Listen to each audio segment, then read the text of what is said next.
everyone, it's Jennifer and thank you for joining me. I am going to be making a double strand bracelet using some of the flat mesh from SilverSilk More. I'm also going to be, I'm going to go ahead and be using a succulent charm. I'm going to use a succulent charm, which is from TerraCast, gorgeous charms. I'm going to go ahead and use one of those. I was going to make a bracelet, a necklace, and use this toggle. This is TerraCast toggle, and I was going to use that and decided that I was going to go along with the bracelet. And so then I'm going to go ahead and use a lobster clasp from SilverSilk. And the thing about SilverSilk too is that all of their metals are the same shade. So for example, I'm going to need four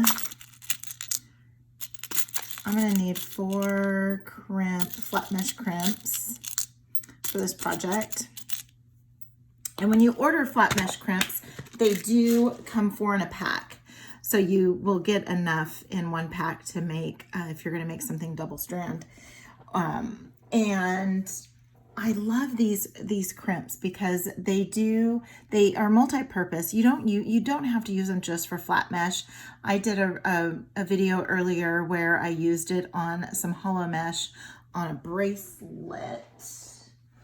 Let me grab that. And I used it on hollow mesh and attached it to the end of this bangle and added a bunch of little charmy charms. So for this one here though, we're gonna make a double strand, and I have just this little bead here, and it's, I'm just gonna add it as a dangle along with the succulent, and I might have some little smaller beads too that I could probably add. And the only head pin that I have in bright copper is this long one, so I will have some scrap after that. And so the first thing I want to do is, I know that if I were to have my lobster clasp along with my jump rings that I'm going to use, and my, just the first, I guess, part of the flat mesh crimps, I am going to have about an inch there, and I want to make probably about a 7.5, maybe 7.25 inch. So I'm going to go about probably 6 inches, 6.25 inches. No, I'm probably going to go 6. I'm going to go 6. So I'm going to go ahead and cut 6 inches of this incredible flat mesh wire. And this is knitted wire, and it's flattened out. So there's hollow. So here's hollow.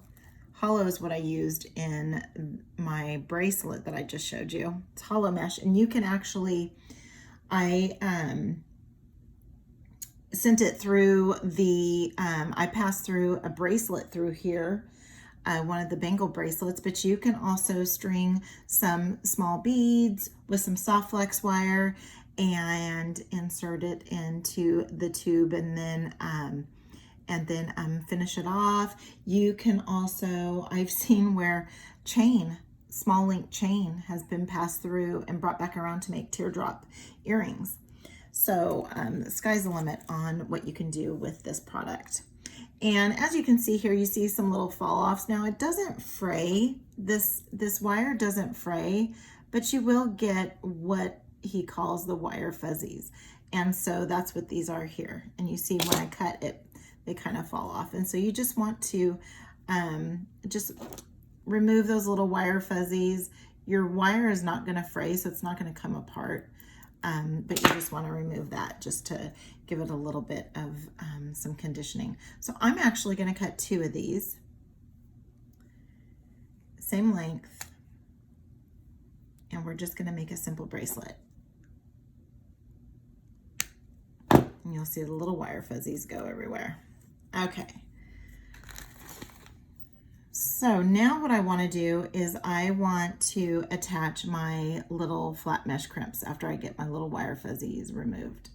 And what I do to condition is I just remove my wire fuzzies. I kind of give it just a little bit of a pinch just on the end so that I make sure that, that I don't have any wires poking out the side.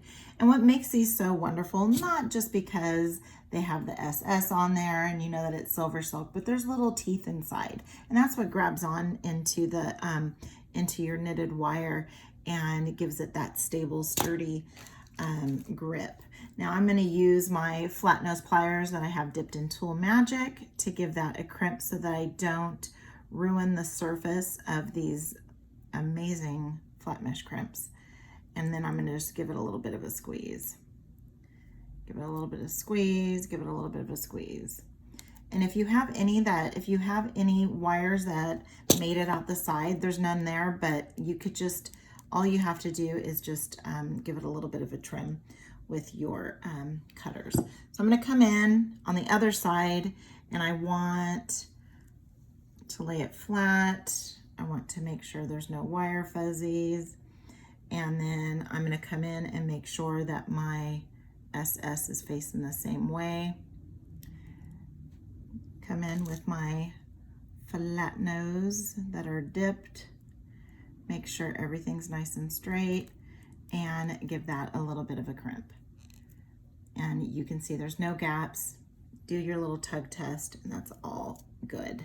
All right, we're going to go ahead and repeat that on this side for the second strand. And go ahead and insert that in there. And go ahead and give yourself your little squish squish. You don't have to go down too hard on this because it is not a thick wire, and you don't want to ruin your covers. Your covers are equally as gorgeous. All right, so we're going to go ahead and come in, make sure everything's straight, and give it a little, kind of got it a little too much. There we go. And give it a little bit of a crimp. Make sure that you don't have any opening, and there's no opening there. Okay, so here we have that now. I want to go ahead and make up my little dangle here, so I'm going to go ahead and make a wire loop. I could probably put on a bead cap if I want. Let's see if I can grab a bead cap. I have one here from Kelly's. Go ahead and get one on there. And if I do that, maybe I will put on, I'm gonna grab there's little tiny beads in this mix. I think I got this mix from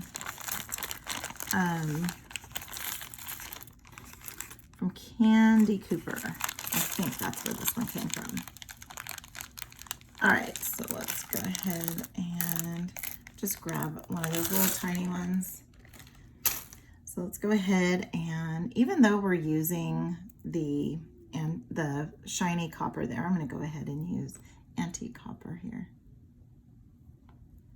All right, so there we go with our little dangle. So we're going to go ahead and come in with the very tippy tip of our chain nose pliers and give that a bend.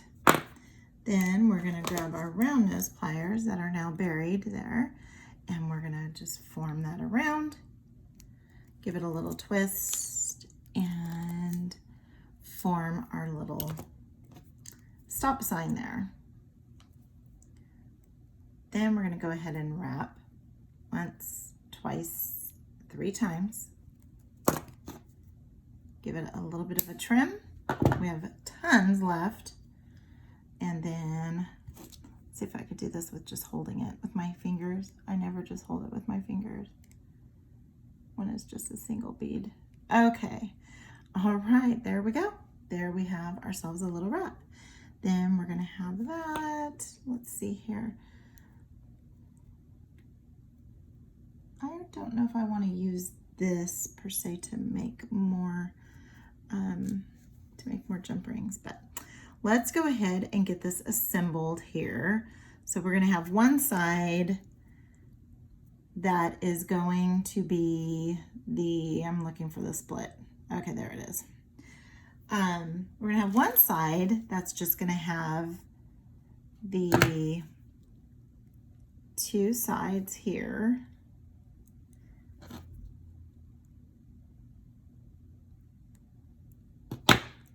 Let's go ahead and add another jump ring. Actually, I'm going to need two more. And you can buy his jump rings separately too. I just have antique copper, though I don't have the shiny copper. Okay, so now we have those two. Let's go ahead and add another one for the loop, so that the lobster clasp has something to go into without it being all. There we go. That's much better. Okay, so now I don't want it all twisted. So let's go ahead and get this assembled. And I don't want it twisted, so I am going to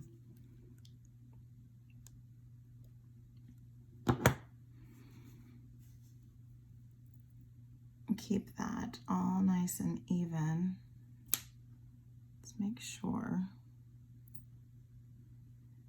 And I'm going to put it on like this and like that.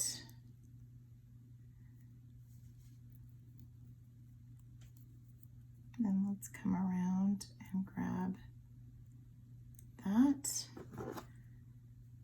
And then we'll close it up.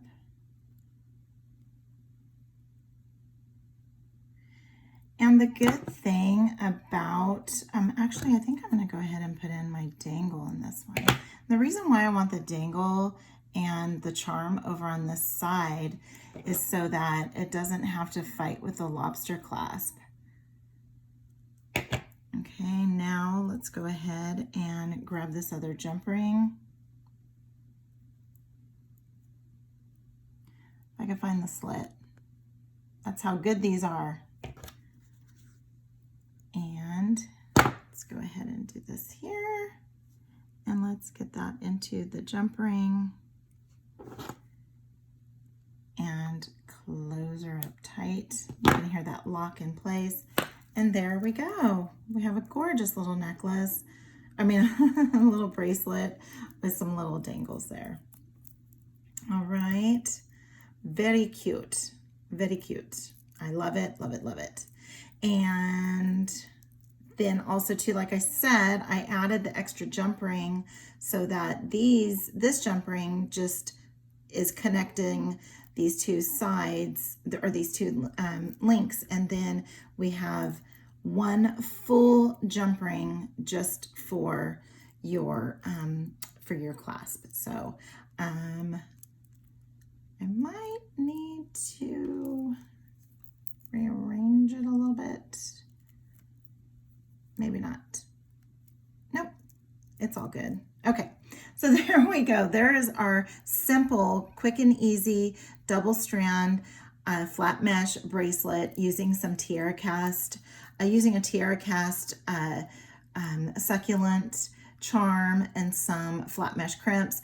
Nealay is all stocked up on his flat mesh crimps, so jump on over to SilverSilk More, grab yourself some flat mesh, which is on sale right now. He has incredible colors. They're just, I mean, I don't think the black is available anymore, but there's a whole bunch of other colors.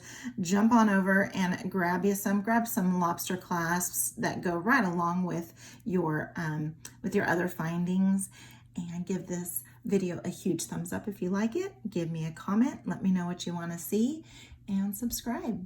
So until next time, have a good one.